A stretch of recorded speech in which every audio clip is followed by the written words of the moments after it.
we only just now realized what a fucking terrible idea this format was, and we're thinking about changing it to pure SC2. So yeah, Kespa, like, ultimate trolls.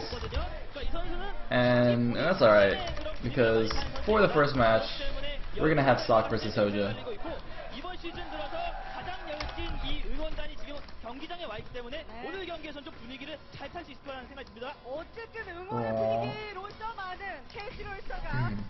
It's just a rumor? But I thought there was a quote in that thread from some Kespa guy that's like, yeah, we're gonna decide after this round or something.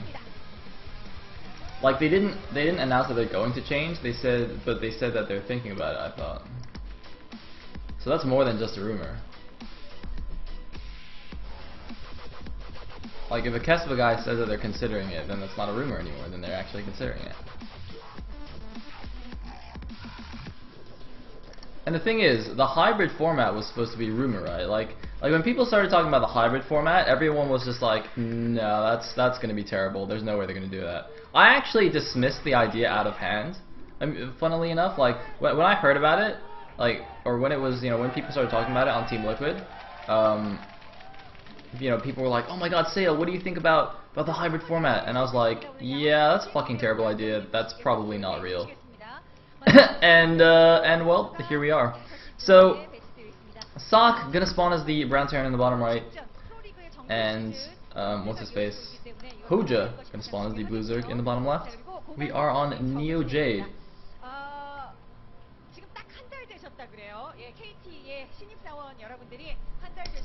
So, looks like Overlord can scout in the correct direction, scouting towards the closer natural. It's quite interesting because in recent ZVTs, I can think of at least two, we've seen Zergs send their first Overlord to the further away natural, so they can get that in position, and then send their second Overlord over to the closer natural. But I don't think it makes a huge difference. Actually, no, it kind of does make a little bit of difference. Because you can't get, because now, like, if Ssak had spawned at the top left, right, and HoeJJa wants to send his second Overlord to the top left, that's a little bit more risky. You gotta kind of wander over open ground with that Overlord, and potentially get owned by Marines. KT Rosta! It's probably just a dirty flash fan.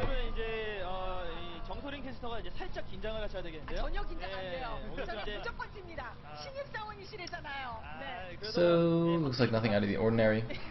Oh, 2 drones going out, so it's probably going to be a 12 patch with a scout. And an SCV going out, is that just a scout or is he just going to make a command center? OMG, I'm on camera! Wow, why are they only showing KT fans? Where are all the SKT fans? And that fan has her sign upside down. Did you see that? Girl on the end had the upside down fan sign. Well done, bravo. So we actually have a cross-map drone scout, that's very standard. But as soon as he sees this SCV coming in, he'll probably realize where the Terran is. Yeah, and you can see on the minimap, the drone immediately pulls back as soon as he sees the SCV, and that's a very good, very Gosu thing to do. And he actually immediately changes direction to the top left.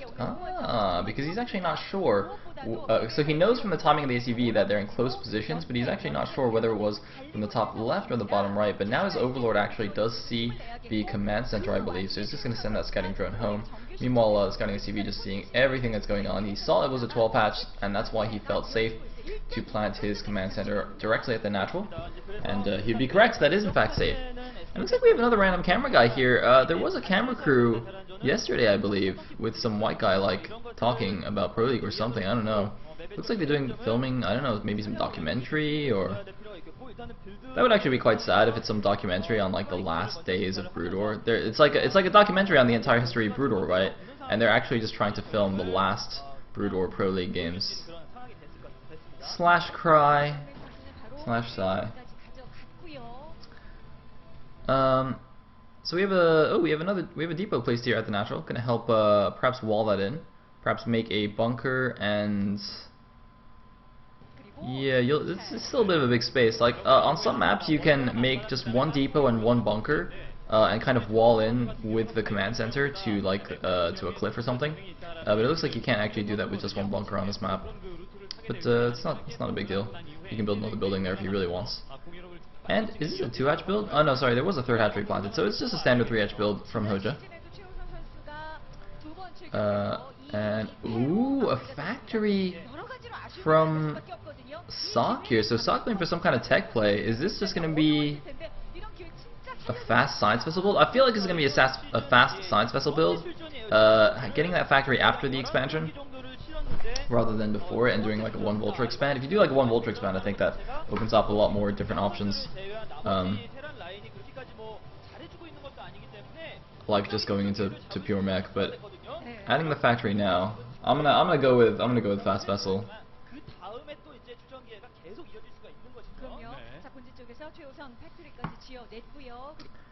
Okay, looks like we're lagging a little bit. That cannot be helped because we are using the VLC stream. Actually, maybe I should have actually switched over to the YouTube stream. Alright, ready?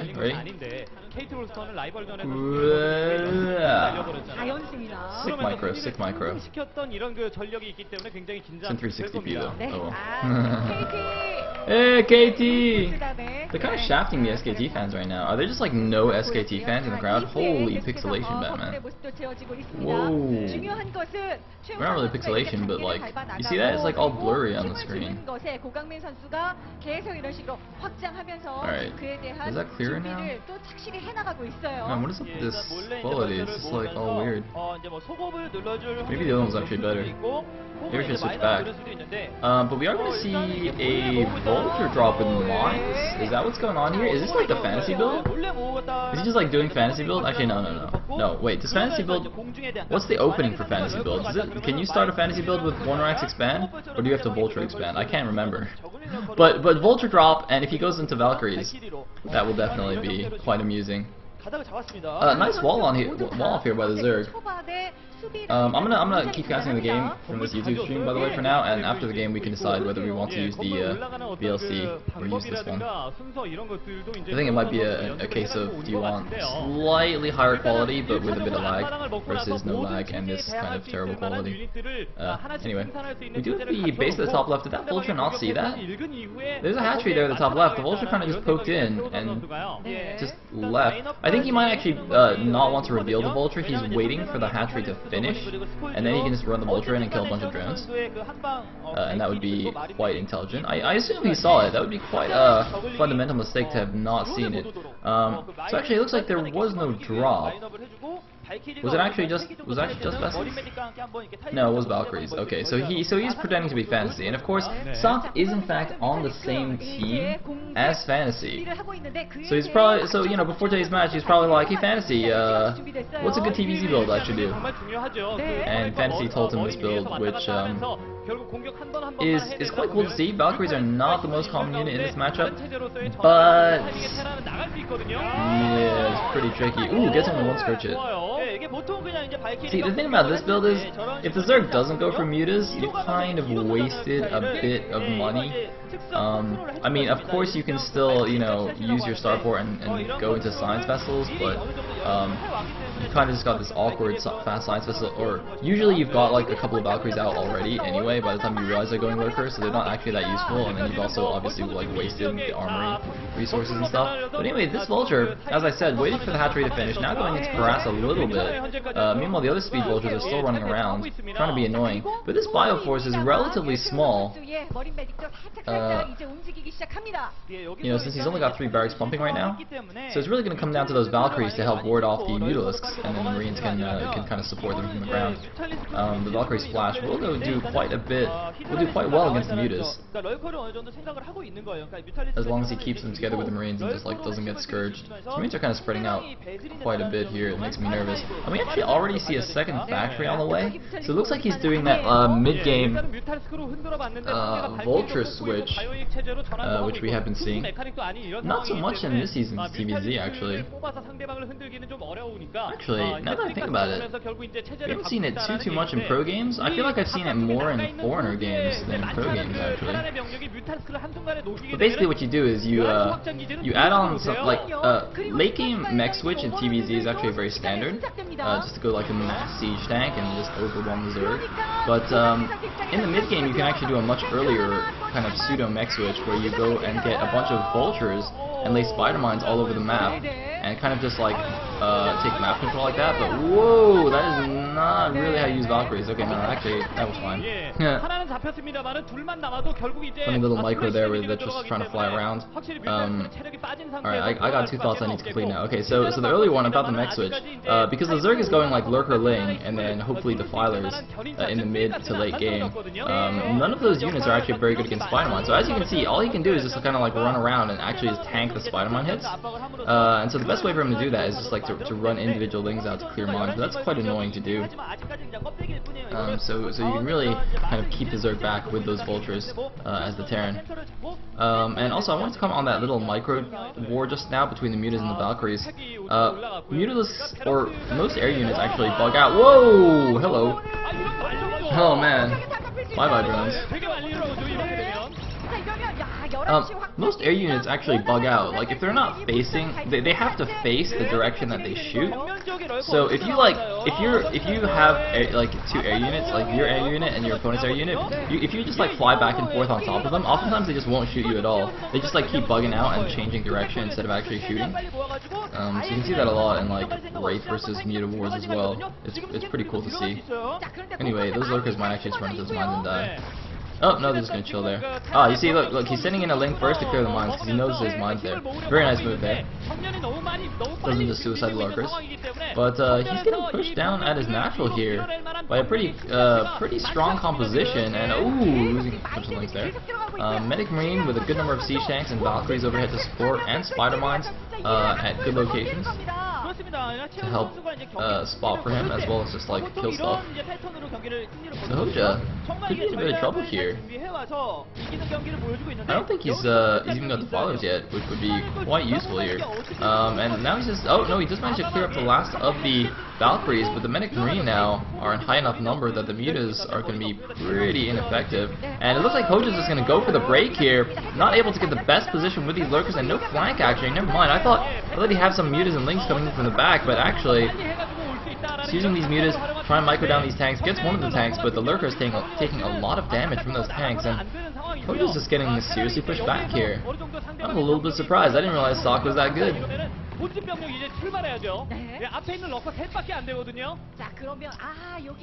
Now, at least for HoeJJa, his top left base seems to be secure. So even though it got harassed a little bit earlier on, he does still have that, although we did see earlier, obviously he lost like 1 trillion drones that were transferring there, so I'm not really sure exactly how much is mining there.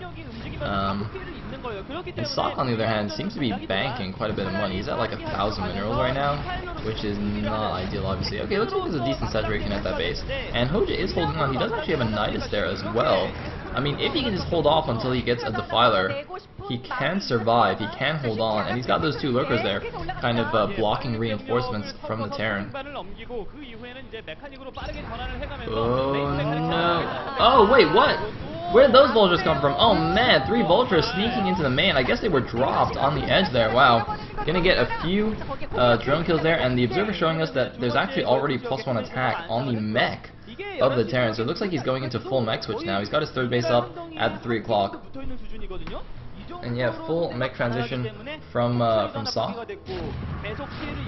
And I like how he's not over-committing to this attack. He's not like getting over-eager and just trying to run to the natural willy-nilly and losing all his stuff to lurkers. You know, he's just content to kind of contain the Zerg on those 2 bases, or I guess 3 bases, but contain the Zerg at his natural and kind of slowly but surely siege him down. And I think, I think our stream is buffering. I think part of the reason for that was he couldn't get the reinforcements out because of these lurkers at his natural. So, you know, if you can't reinforce that push, then it's better to just kind of leave it there in a good position rather than risk moving in and losing everything. Meanwhile, more vultures running in here, being ultra annoying. Did the earlier all vultures actually just running from the natural? They might have actually just done that. It might not even have been a drop. They could have just like walked in the base, I guess. He's just sending in more vultures. I'm looking at the minimap. I don't see like a dropship anywhere. But we do have the first defiler out and the first Dark Swarm, so this is going to start pushing Ssak back. So HoeJJa, surprisingly managing to hold on to his natural. I mean, he lost one of the hatcheries there. He lost whatever other building. I think an Evo chamber was there, and he's taking some drone damage to random vultures. But otherwise, he's still alive at least. But that is an 18 kill Ssak. That's pretty scary. But I say alive, but if you look at the supplies, it's 140 supply for the Terran against 70 supply. It's like more than double supply actually now for Ssak. So you know, HoeJJa is effectively dead, but filers do allow you to kind of just hang on for ridiculous amounts of time. Some vultures going into the top left. It does seem to be pretty well defended though. Oh no, actually he's just laying some mines there to prevent any counterattacks, I guess, from that base. Ah, this is very nice. I think he probably will run in there and just try and kill a few drones. Ooh, snipes? No, doesn't get the defiler. One hit left on the defiler and a nice Dark Swarm there. Not only protecting the defiler but also protecting the drones. But oh man, some nice mines. Oh, sick! Sick move there. The vultures laid spider mines to try and kill the hydralisks, because of course spider mines do still do damage under Dark Swarm, but the hydras morph to lurkers at the last second. The eggs have far too much armor and HP to die to just a couple of mine hits, and then the splash from the mines actually kill all of the vultures there. That was really cool. Unfortunately for HoeJJa, he just like suicided the rest of his army into tanks. So he did like one pimp his play, and then the rest of the game wasn't so great.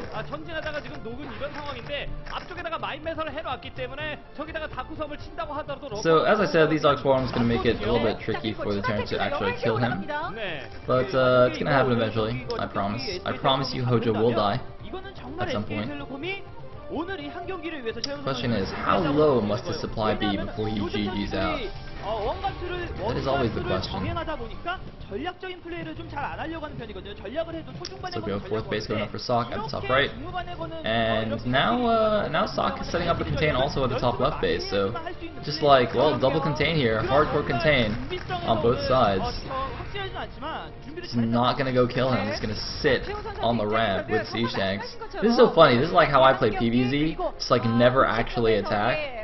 Just don't let the Zerg expand and just expand a bunch yourself, but never actually go and kill him. Just wait for him to just leave the game. This is like my mantra. This is like my motto when I play StarCraft. Never actually go kill him. Just wait for him to leave the game. So 100 supply lead now for Ssak.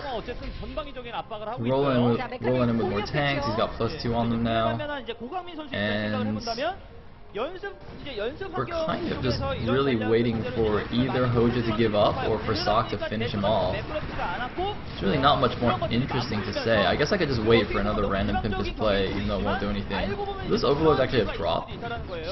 Was he like... I mean, that could be a cool move to drop on the siege tanks, but it's like way too late here. Might be like trying to pull on Action. Because Action did an amazing ZVT yesterday. Or the day before. Ah, poor HoeJJa. Alright, HoeJJa, you can leave, man. You're at 50 supply against the max Terran. You're dead, HoeJJa, you're dead. Out the game. Out the game.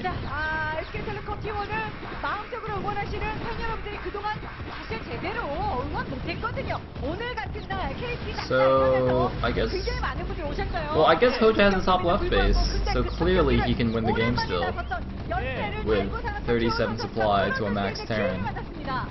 Yeah, that makes sense. I guess he's got almost 3,000 gas banks. Like, that's a lot of ultralisks you can make with 3,000 gas. Too bad he doesn't have the minerals. GG from HoeJJa, and Ssak takes game number 1 after a very reluctant GG from the HoeZerg. 그냥 3패도 아니고 14면 패하면서 이 선수가 느꼈을 그 고통의 세월을 한꺼번에 다 날리는 그런 경기였습니다. 예, 그렇습니다. 그래서 그 13연패를 끊기 위해서 얼마나 노력을 했을까라는 이런 그 생각이 좀 드는데요. 예, 확실히 이번 한 경기를 위해서 건물 여러 가지, 그러니까 좀 독특한 빌드를 준비를 했죠. 자신은 일반적으로 바이오닉을 했을 때는 많이 안 되고 운영이 잘 안 되고 메카닉을 했을 때는 저가 예상을 해버리면 그게 막혀버리니까 바이오닉과 메카닉의 중간 형태를 준비를 해서 상대방을 끊임없이 괴롭히면서 심리적으로 말리게 만들었던 것, 이게 최우선의 최대 무기가 아니었을까.